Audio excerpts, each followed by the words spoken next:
Yeah. We have more echo than when you're in your car, but it's Oh, not really? 6 second delay. Yeah, it's quite pingy. It's nice. We can actually have a conversation.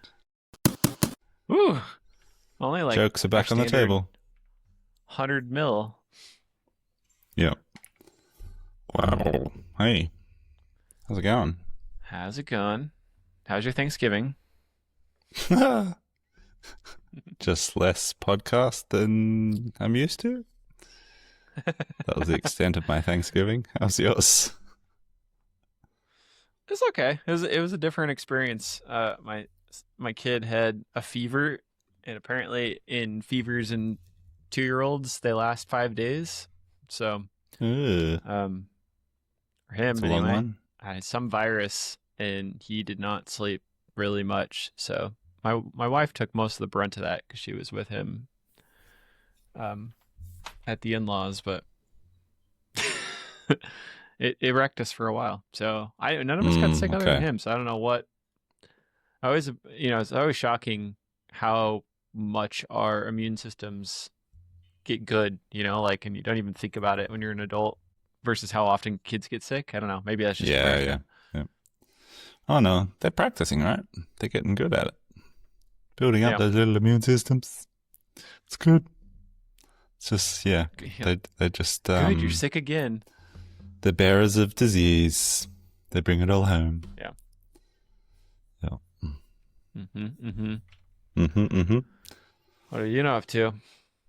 I have been still just doing the last bits and pieces of that workshop setup. Oh. Did a bit Yep. of I did training with them this week. Um, just a day training one of their staff on the machine and the painting process and stuff like that. That was pretty good. Yeah. No, it's good. So I've kind of just been like I got back from that yesterday and I was like, what do I do again? I've had one of those weeks where you rock up on Monday and I'm like, what do I do here? How do I do it? How does this work? How'd I get this job? Yeah. I don't remember interviewing for this position. Um, This boss sucks. but it's been okay. It's just been a little bit like rudderless, just from sort of, yeah, Mm-hmm. doing different stuff to usual. But no, things are going here. We're kind of in the final little push. Few weeks, 2 weeks left of production to the end of the year. So kind of just looking at all the jobs that still have to be done. But it's looking all pretty achievable. Yep. Could probably still squeeze in a few more web orders and I think maybe. I haven't looked at it that closely, but yeah. Basically, we're full. 2 weeks left, and I've already checked out.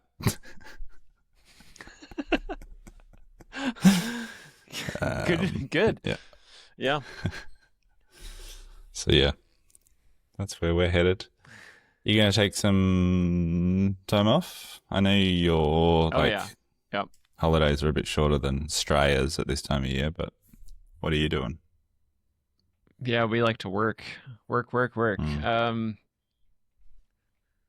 What are we doing? So right, so Thanksgiving for the Australians and anybody else that's not American. It's a nice day. We eat some food, and the day before that, Wednesday, like right before I'm about to head out the door, one of our repeat customers was like, "Hey, I'd like to set up basically like a recurring order."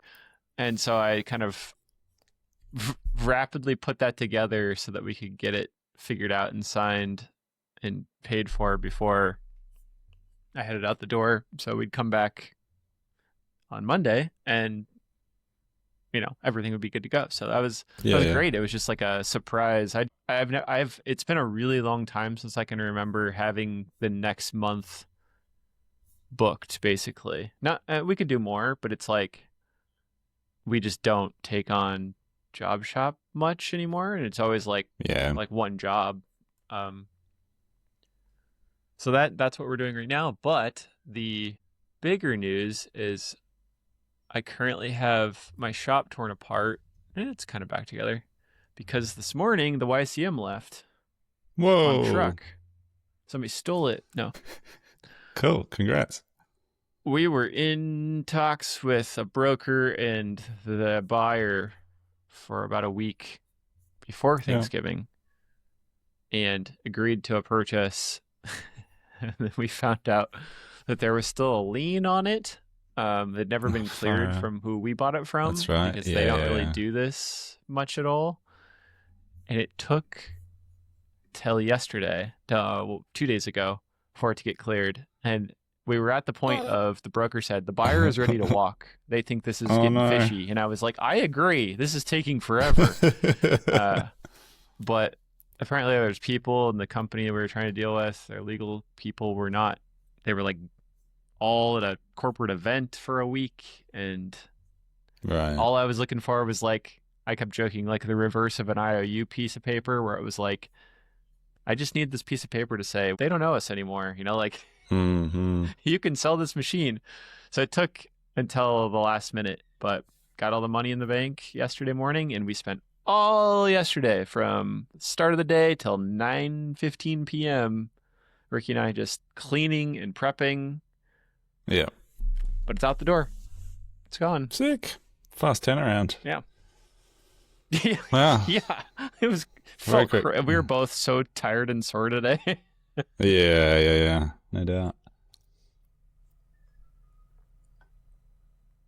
Yeah, it's surprising how much work how much work there is in like that final like little push to get a machine out the door. And also I've been surprised by that a couple of times now. It's like, oh yeah, and that. Oh, don't worry. I've never done this before. Okay. But I think it will be easier on future machines because having done it. But I'm not going to rant on this, but I absolutely despise the sump design of that machine, the Cool It sump. I think it was designed to collect as much debris inside of it as possible. It was like compartmentalized in no less than 10 compartments. So like you can never just clean, and they're not welded separated. They're just like spot welded. So you clean one compartment and then it would ooze to the next. Clean it again, it would ooze to the other. And you're like, why would you do this?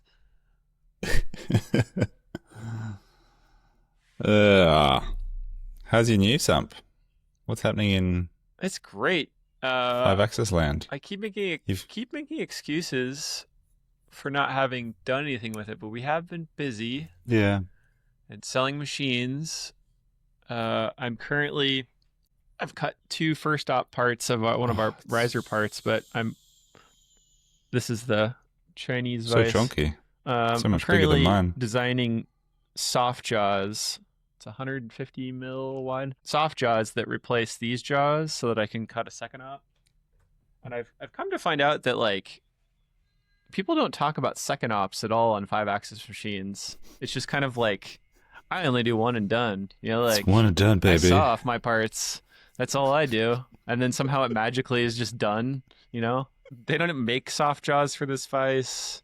I asked them about it and they're like, oh yeah, you need more jaws. And they like sent me a link to the same jaws again. And I was like, no, like soft jaws, like aluminum. And they're like, oh no, we don't have those. We don't have a design. We don't have, so that's where I got stuck was I made parts. It went really well. I made a second part, went well, and just haven't gotten back to it. But I need to. I have more thoughts on that later, but I'm not going to keep babbling the whole time. Is the new? I'm going. Now I'm the one confused with acronyms. I've forgotten the acronym for the new machine. One will disappear here soon. So I only have one acronym. I know, brain not working. The Universal. The Haas. The UMC. Yes. Like, has it got significantly different sort of specs in terms of spindle power or anything like that? Like, do you have to sort of rethink your feeds and speeds and tooling approach at all, or is it just kind of similar program?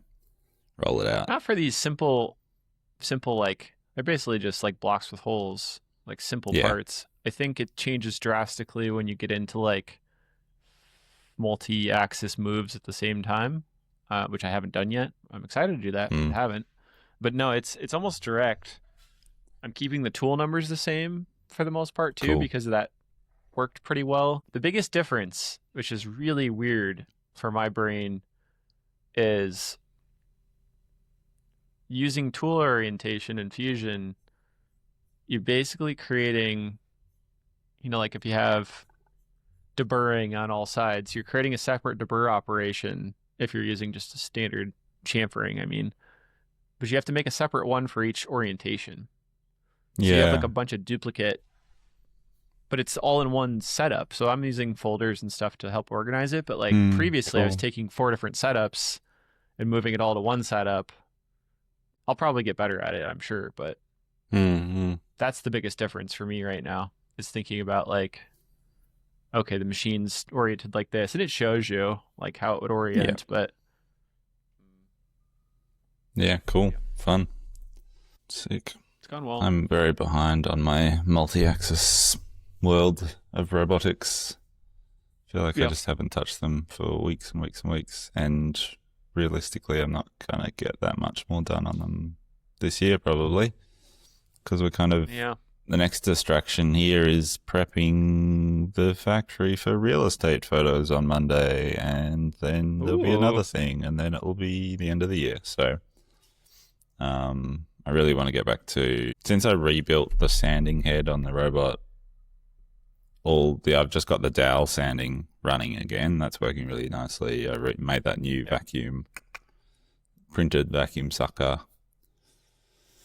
Kind of got that back online because that was critical to be able to keep sanding dowel, but then I haven't even gone back into Grasshopper and reprogrammed the like shelf sanding stuff, which I was really close to having production ready. And then I rebuilt the sanding head and I haven't touched it, which is right.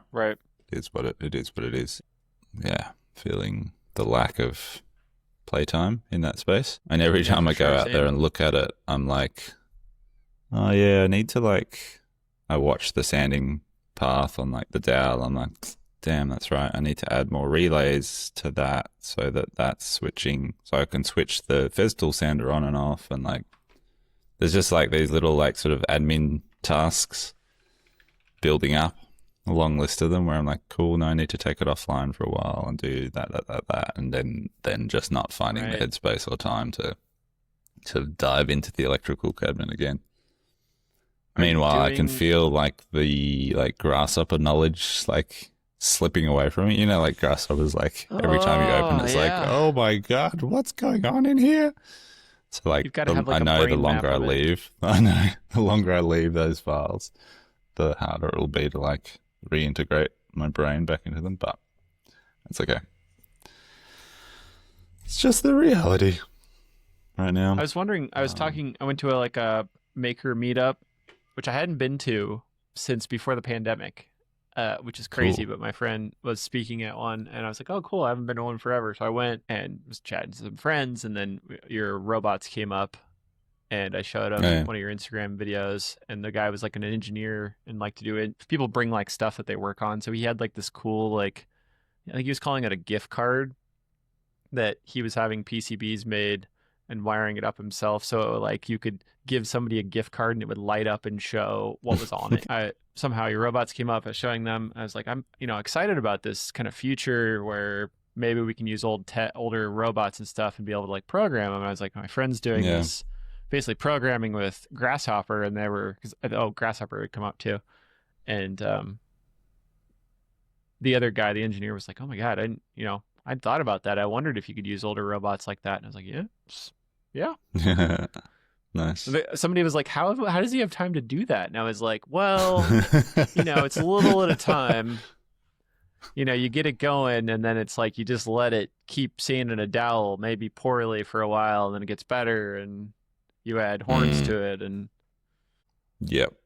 Yeah, I can see like I've had some comments on the little YouTube videos and stuff I've put up of like, there's no way robots can be profitable at like the scale you're operating at. I'm like, yeah, maybe not. Like, I'm sure that's the case if you had to pay an apps, application engineer to do all of this for you. But this is kind of just tinker time for me.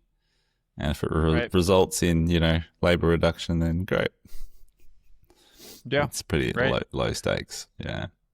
So does the dowel sander, the Festool labeled robot, does it Mm. run every day? Are you doing that daily? Nah, it's not running daily. We've run out of dowel again. We're having some material supply issues. Not bad issues, just like, I probably didn't order quite soon enough, 6 weeks ago, and so now we've run out. We've got a 2 week Yep. gap where we don't have any dowel stock, which is frustrating. Right. We're going to get like 600 meters next week and then have a mad dash just to sand and, machine all that dowel for Yep. the final orders. But when we're kind of in good flow in the stock on the floor, we're sanding about 100 meters, 100 linear meters a week, which is That's a lot. roughly a day's, a 6-hour shift for the robot or something to do that. So it's basically doing a day a week of work, and otherwise Right. it's sitting idle. Yeah. Yeah. Damn, your shop looks big and clean in these photos. Justin just sent me the Just pics of the absolutely YCM going destroyed out at the door. moment. Does not Ricky look destroyed. Looks great. Ricky is the answer to why it's clean. I mean, I would keep it swept, but keeping it organized would be a different story. But that sump I sent you the photo of, that is, Yep. aside from using degreaser on it, that is clean, and it is. Yeah. Oh my Looks god! like a deep fryer. I want to say it took us somewhere between 3 and 4 hours. Mostly Ricky, but then I helped for about an hour and a half. Anyway, it's gone. I don't have to look at it ever again. Cool. What are you going to do with the enclosure? Leave it? I don't know. Or is it down? See, yeah, this is the question. We were jokingly like, oh, maybe we. It moved out, and I walked back in after they pulled everything out. And Ricky's like, dude, it's gone. This is amazing. Look at all this space. And it's like, we can finally start our auto repair bay. Yep. Bring in the project we've been thinking about cars. Yeah, we've been thinking about making it smaller. We had to cut it apart a little bit. I didn't quite have it designed well enough to just unbolt, and so I had to do some sawing of screws. But it should go back together pretty well. We're thinking about making it like more compressed to the wall, and then maybe putting laser. The 2 lasers we have now. We did buy that fiber laser. Yeah, sick. I'll put a link to it. It's really quite nice. I mean, it runs on Lightburn, which is like, as far as I'm concerned, it's Lightburn or nothing, because EasyCAD is a nightmare, which is $100 software that runs these lasers. And you code a computer to it, and the calibration is what I didn't get right away. But otherwise, we like got out, God, what was it? 30 different adapters, because I source these adapters for the interchangeable Vera torque wrenches. Oh, the torque wrenches. Yep. The 14 by 18, I want to say. That works very well. Way better than the Technics ones we were selling in terms of changing them in and out. But yeah, so we have our own of those. So I was marking the adapters, and it's I can't think of much that's more satisfying. Maybe watching engraving, I guess, is really satisfying, but like with a CNC tool. But fiber lasering is pretty satisfying. It looks got a noise to it. Crispy and fast. I couldn't believe how quick it's burning in. 3 Awesome. seconds to do those adapters. Yeah, it's amazing. Yeah. I was marking. We were like rushing through shipping those. We got done. I was like, what else can I laser? I'm just finding more stuff. Oh, we've never been able to mark these wrenches. Cool. Bzz. Cool. Bzz, bzz, bzz. Yeah, sick. So I think we're going to maybe put the CO2 and the fiber in there. It's a good idea. Probably. I don't know. It seems it's not going to help to keep the fiber. We're going to have to get an enclosure for that, because it's the way I don't know, understand enough. It's not great for your eyes if you get the frequency of the light in your eyes, No. the light emission, which we were wearing glasses to do it. But it's just kind of tough to keep it contained that way, like without anything around it. Yeah. Yeah, we do. We sort of have a hacky method of dealing with our little laser pecker that sits on the bench for doing the safety warnings on the shelves. And Ro tends to just put a cardboard box over the machine while it's running, just to block some extra rays. Like, it's got the little schnozzle guard, so it's got like laser Yeah. protection directly Right. around the beam. Is that but not enough? it doesn't feel like enough. Like, if you glance across at it from across the shop, it's like, oh yeah, nah, that's, I don't know, doesn't feel like enough. I've seen he changed his name. There was a guy on Instagram, super smart prototype engineer. He always does like good little TED Talks on different things, and I remember him doing one on these glasses to protect against like lasers, and saying that I think I basically remember him saying, "Don't trust the ones you get with the lasers from China because they're That's like right. I remember that video. Yeah. not really good." And I was watching one pretty closely with the glasses on, and afterwards I saw I saw it in my vision. I was like, that shouldn't be the case, right? And I like asked GPT, and it was like, yeah, that's not good. So I need to get some better ones, I think, too. Yeah. Cool. Yeah. I did take my laser home recently, and like with a whole lot of little plywood blocks like this, and like just started making labels for all the kids' clothes drawers. Just like me and my kid were drawing little pictures of like pants, t-shirts, and then like making engraving labels. It was fun craft afternoon. Nice. Most enjoyable. Very nice. I'm trying to. We've been. Usually we look at our little list and we're like, oh, the next thing we wanted to talk. We've just been babbling. It's just good. It's good. I did have a funny experience doing that workshop build the other week, where there was a tool shop just around the corner. Like, I was walking around the block to pick up airline stuff and bits and pieces as I needed them. And every day I went in there. Went there pretty much every day, and I would walk past the huge wall of Milwaukee pack out stuff, and I was just like, I was blind to it for the first 3 days, and then on the fourth day, as I was starting to focus on like little nesting details of the workshop of like, oh, why do we need a thing here, a thing there?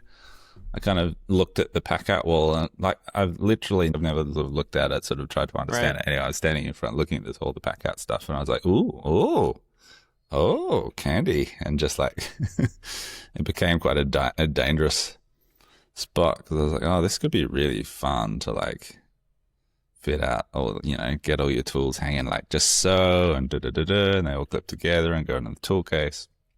I remember you did a project with it at home, didn't you? Didn't you do your laundry or something? Like coat closet, basically. And it's still been good. I did a little partnership deal with Fabworks and made a powder coated PEM nut studded like little like backer panel, and it made it more compact to the wall, so I could, because it's just in like this like 15-inch wide cabinet, so there wasn't a ton of room, and I wanted to put all the like weird tools and the little Dyson vacuum and chargers in there. Yeah. So I got like half of it organized, and the rest of it's kind of a mess. But yeah. Nice.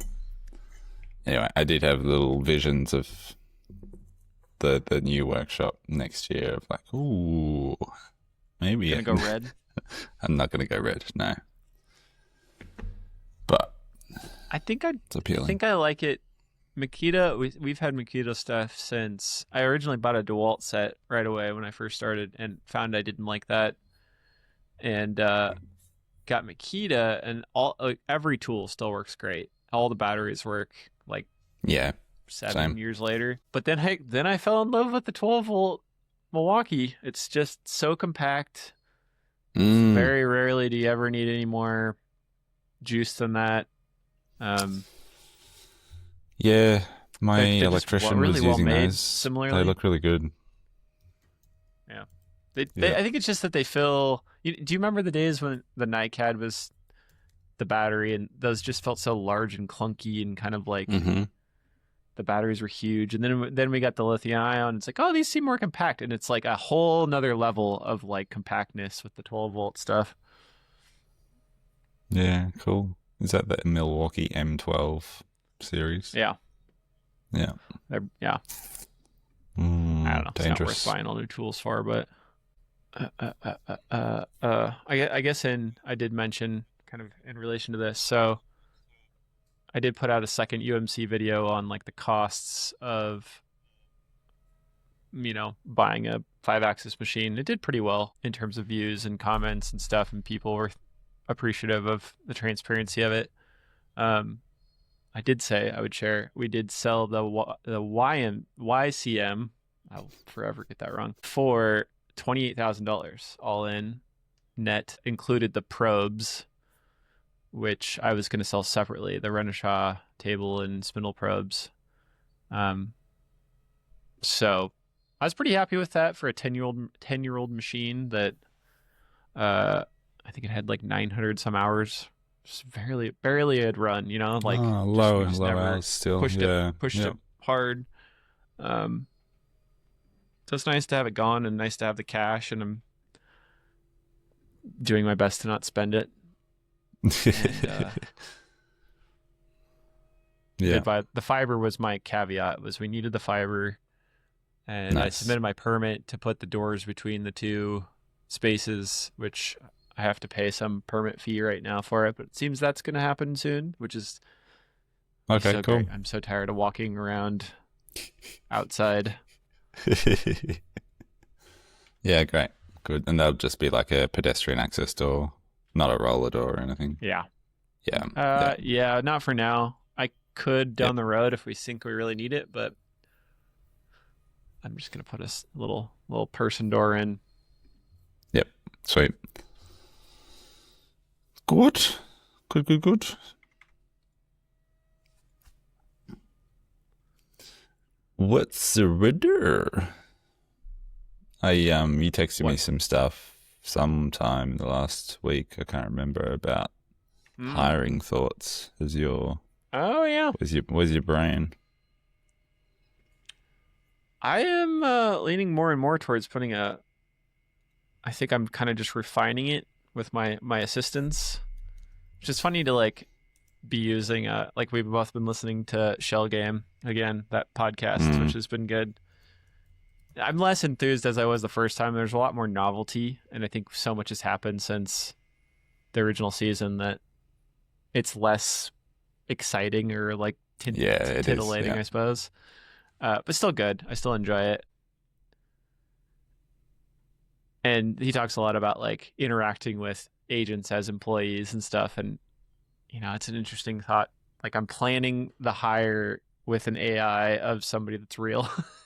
It's just like a funny, here's what you should plan. Here's what you should think about for your revenue next year. And all these different things. But I'm pretty convinced, and GPT may be leading me astray here, but that against your advice, I think I'm going to try and hire a sales / customer support person, but it's going to be more kind of like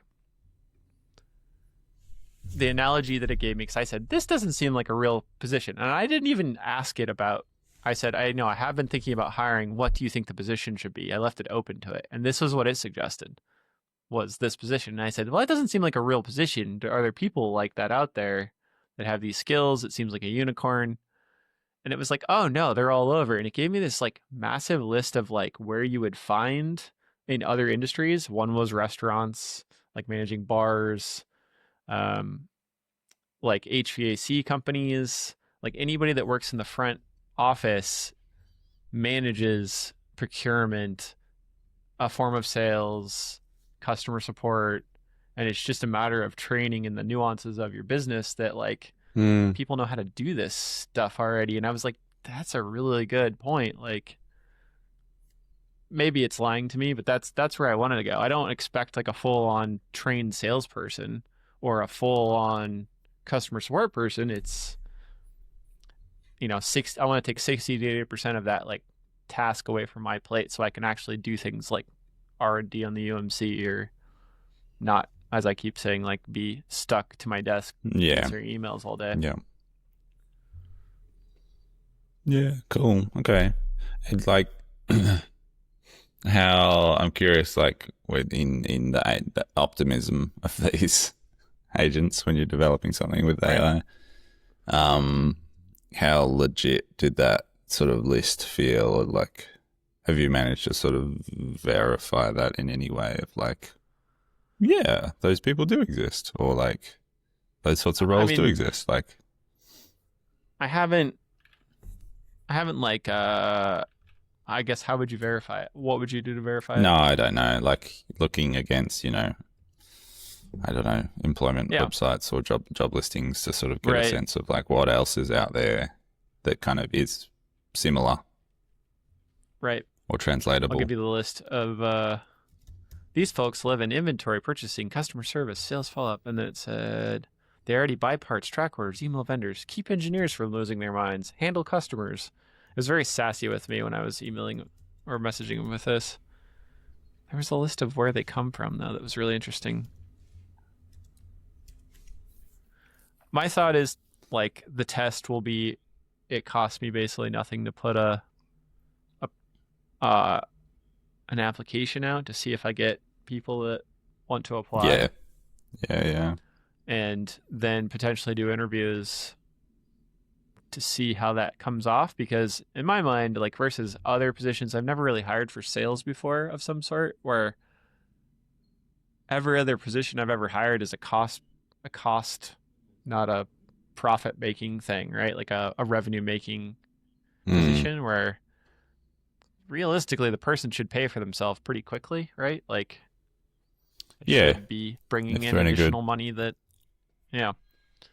So I don't know. Maybe it's crazy, but it's definitely what we need. Yeah, cool. Yeah.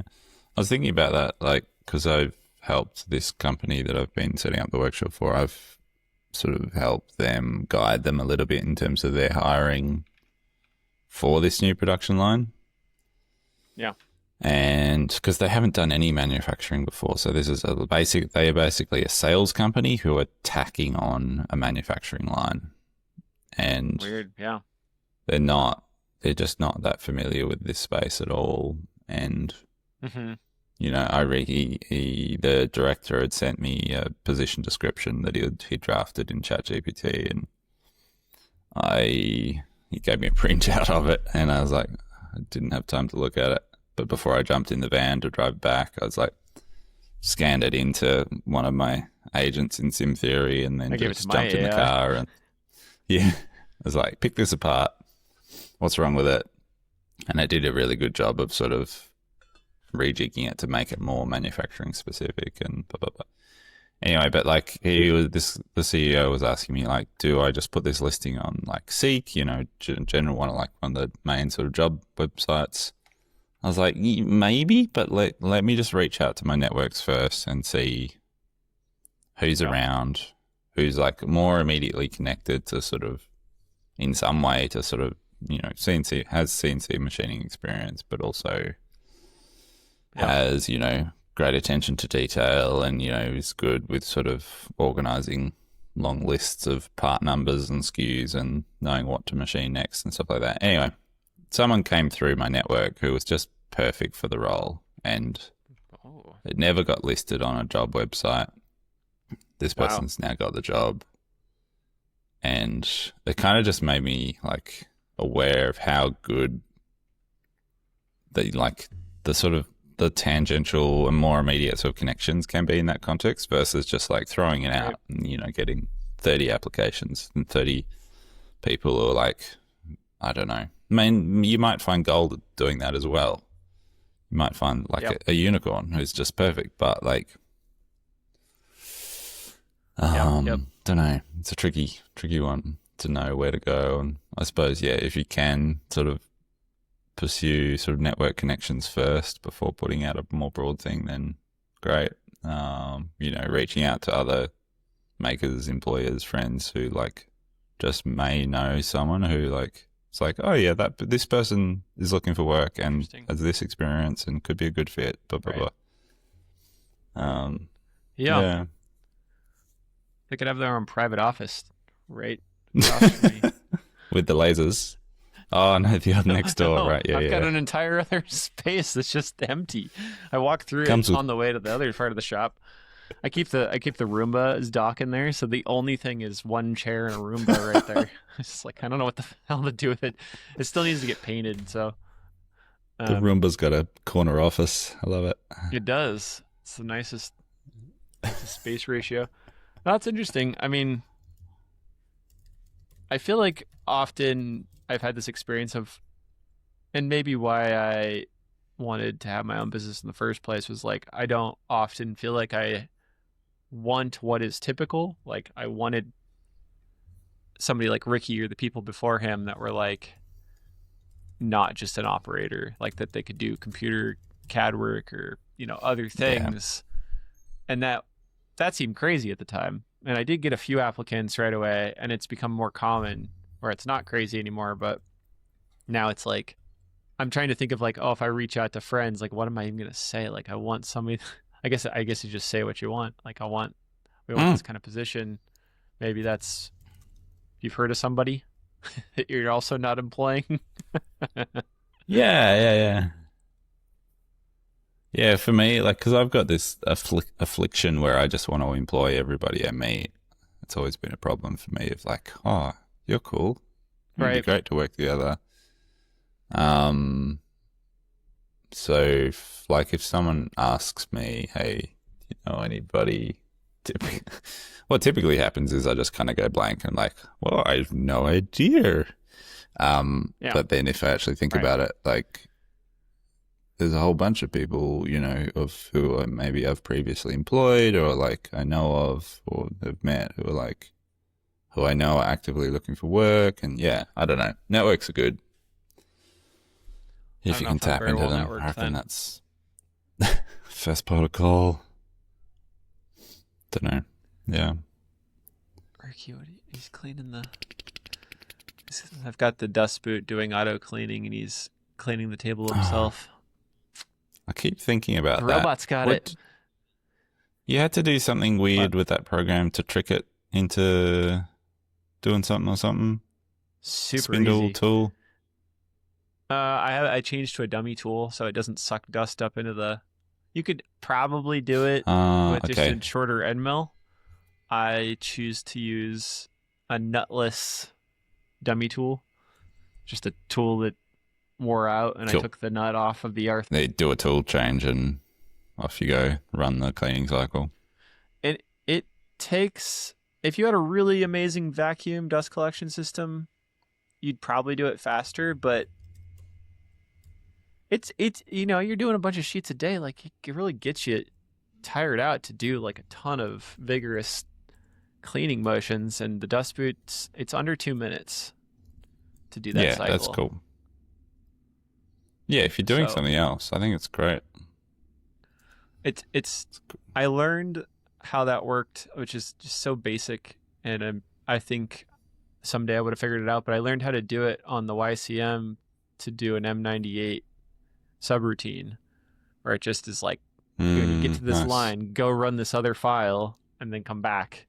And so I just have a file called db-clean, which is like a facing operation, but it includes that tool change. So very simple. Yeah, nice. It's cool. Love it. And satisfying to watch. It's like, yeah. I love vacuums. That's all it is. I can't help it.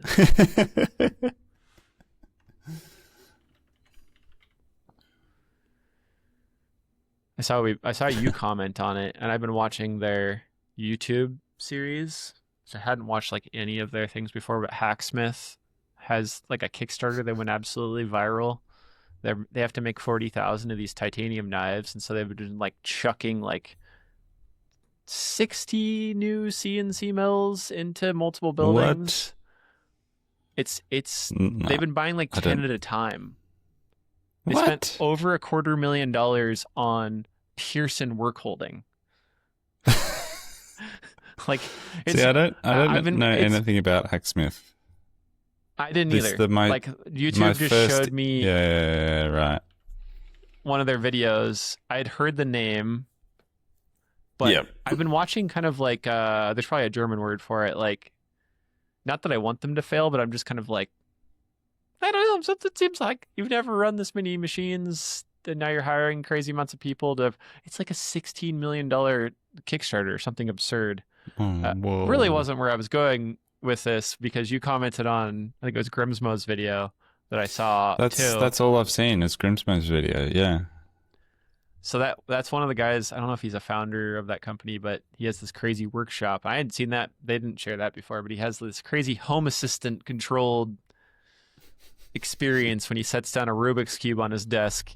The whole thing like turns into like Star Wars batten down the hatches mode. And I think for the first time I finally went, maybe I should look at Home Assistant. Like I've had IoT smart things since 2010 when they first did the Kickstarter, and it's been so flaky that I kind of just got like burned by it. I was just like, I'm not going to try again until it's like really good.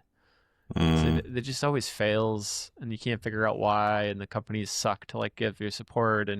But this was like pretty good. Like, did you swipe through? There was another video where he was showing the inventory location system. Yeah. Yeah. Nuts. That was the thing that got me. I was like, oh my God, that's cool. Where he's like sending voice commands into the air, and it was like giving him some sassy response about like where the servo motors were. And it was like, oh, it's on row 4. And then the LEDs would light up right where it was. And I was like, oh, I want that. Jem has walked away. So walked away to Pissed him off. get this. So this is a Sonoff SV, which stands for safe voltage. I bought some of them recently. They're just a little chip. It's like a Wi-Fi relay, basically. I see. And I've been getting a little bit more interested in home automation stuff because I want to do like a hacky way to be able to pause the robots from my desk remotely. Oh. Because I tend to keep like a Galaxy Tab with webcams out to the robot cell if I'm doing desk work and it's doing sanding. It's just like keep an eye on it to make sure it doesn't drop a stick and do something weird. But I want a pause function. So I bought these Sonoff chips because you can pipe through, switch whatever you want with them with a simple, Wi-Fi relay thing. Yep. And I was just going to wire one of them into the robot controller as a pause function. But That sounds great. it's cool. I'd love to play with more stuff like that. But I don't actually know. Like I heard Saunders was talking about home automation stuff, Right. and then you've mentioned Home Assistant. I don't even know what Home Assistant is.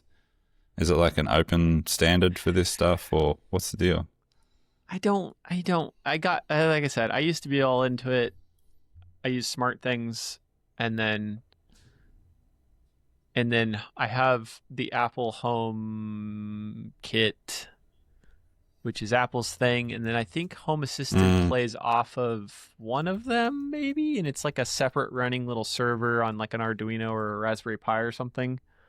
And I just was like, I also bought Shelly's based on one of my friends was using them, and I just completely failed to get that set up here. I probably spent $200 on different Shelly things that you can wire into control What's different Shelly's? aspects. It's Shelly is another IoT provider of hardware, Okay. but it was a little more industrial, and I was like, oh, cool, maybe this will work better than Home Assistant since it's like very consumer grade. And I just completely failed to get Shelly set up. Like I couldn't get anything to like work at all. It wouldn't work with the app. I couldn't get it to wire right. So I just have kind of lost interest lately. But the Home Assistant, I've had enough. It's like you said, Saunders and different things have popped up where I'm like, I don't know. Maybe it's finally mature enough that I'm not going to hate it again. Cool. All right, I'll check it out. Apparently these Sonoff things can work with Home Assistant, so I was just going to vibe code my own app for the tablet that can just talk to this, 3 of these switches so I can pause the 3 robots and maybe use the feed from the Wi-Fi cameras into that app as well. So I've just got like a single screen app which has got 3 camera feeds on it and basically 3 pause and resume buttons, and just be like have that as my little sort of remote control desktop thing. Because kind of that's all I want it to super do. Cool. I think it'd be pretty straightforward. When we first moved into this shop, me and an employee that was here at the time were pretty concerned about the router being so far away from where we are. And it's like 75 feet. And so we tried to... He had experience in like computer software, IT stuff. And so our best answer was that we couldn't run a cable that would actually trigger, and especially because WinCNC is such a mess where you have to have the window focused to be able to control it with the keyboard. Yeah. Or otherwise that doesn't work. So like we just basically got to this point where like, I don't think we have a way to stop it from here other than I run over and hit the breaker panel, which is closer to me. Yeah. But yours is way more elegant. It helps to have industrial actual like control boxes and systems. Hell yeah. Things actually work, you know? Yeah, they're so powerful in terms of how much you can do with those control boxes. But John does a cool thing with the multicam. He's got an emulator. So the multicam doesn't have its own, well, it does have its own PC, but it's in an enclosure on the CNC. It's got like it's running Windows 98 or something stupid. But then on his computer where he does all his programming, his Fusion stuff, he's got an emulator of like the Game Boy control interface. Yeah. And still catches me off guard when I'm like working. I can see John sitting at his desk and then the multicam suddenly goes, powers up and like does cycle start and John hasn't moved. And it's like he's just running it all from this emulator on his PC screen. So you can do, you can control everything, load files, run files. It's, I've done that still before. Surprises me, but it's really nice. We used to use just like screen sharing to that PC. Ah, nice. And I can do it here locally well enough, but it's, I don't know. It's not ideal. Yeah, sure. Oh, related, the last video I made, Random Routing commented on it. Our friend from YouTube. And I was like, so good. You watch my videos? I watch your videos. I love your videos. And he was like, oh, cool. And then he and another person started chatting in the comments too. And I was like, oh, cool. It's a small little world. That's awesome. I was thinking maybe we should, I don't know if he's available. It would be kind of cool to have him on here. That'd be amazing. I don't know if we can manage that triangulation of airtime. We have enough trouble with delay.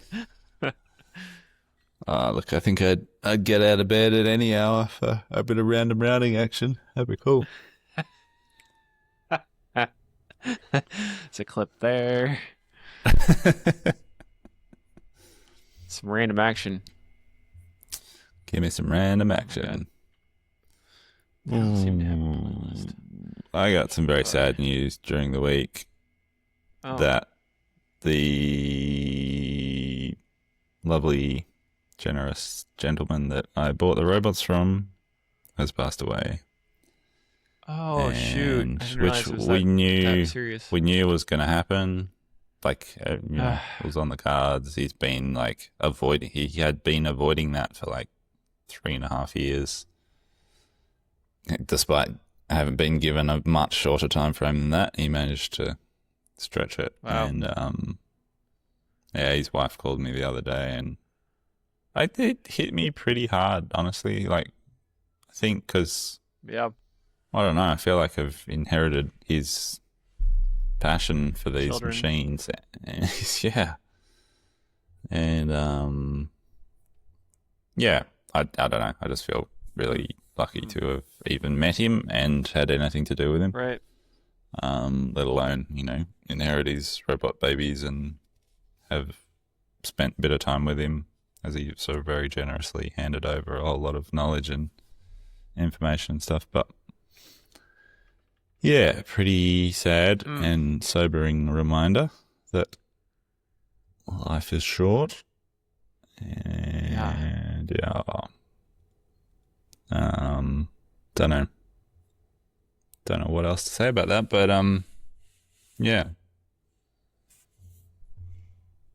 I've had a few sleepless nights lately about sort of, I don't know,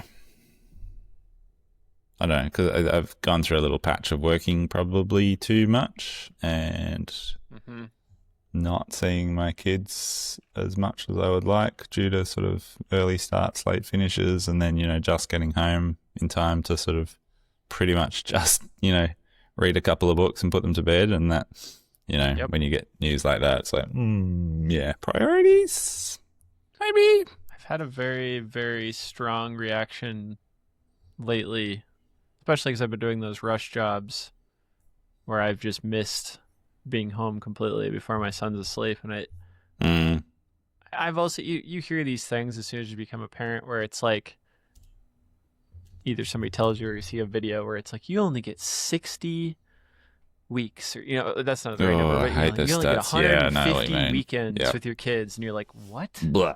It's not that number, but it's a No, I know what shockingly you mean. small Yeah. amount.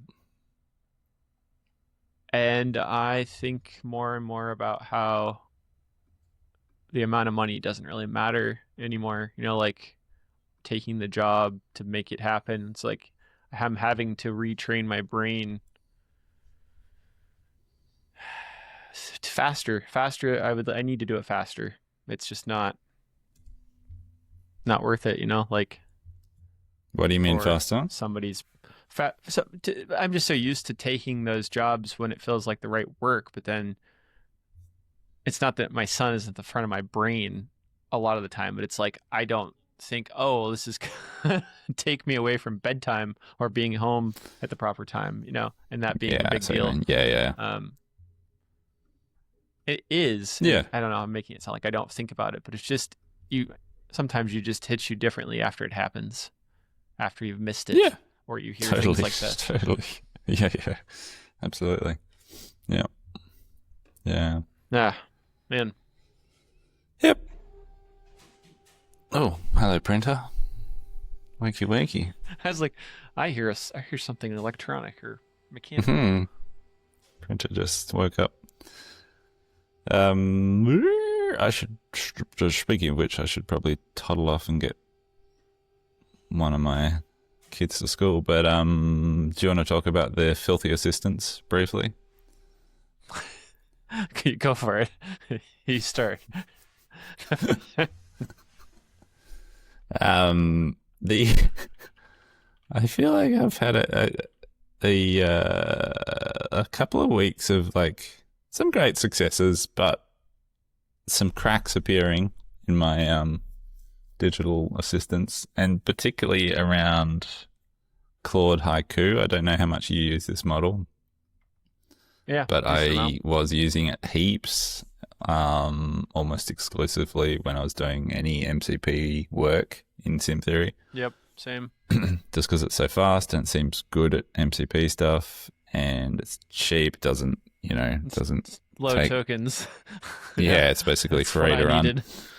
Yeah, but I've just had quite a few instances lately where it's just completely lost the plot. It's like it's run out of context memory or something. And what was it? It was one particular thing where I'd been driving. Oh, that's right. I texted you about this after it happened. I was like, I'd been driving and chatting to it and planning something about. Oh, that's right. I was choosing a sealant to seal up this spray booth that I was commissioning. Right. And I spent, 20 minutes chatting to it, trying to get it to do Google research and Firecrawl research about researching all these different sealant products. I needed something that was going to cure quickly in a wet environment and then be able to fill the tank with water, and that it would continue to cure underwater, blah, blah, blah. Anyway, research went really well. It's great at doing Google searches and stuff and collating research. And then I got to the hardware store and I was standing in the aisle and I was like, let me just photograph the two top options that are here, upload them, and get it to do final research on those two things.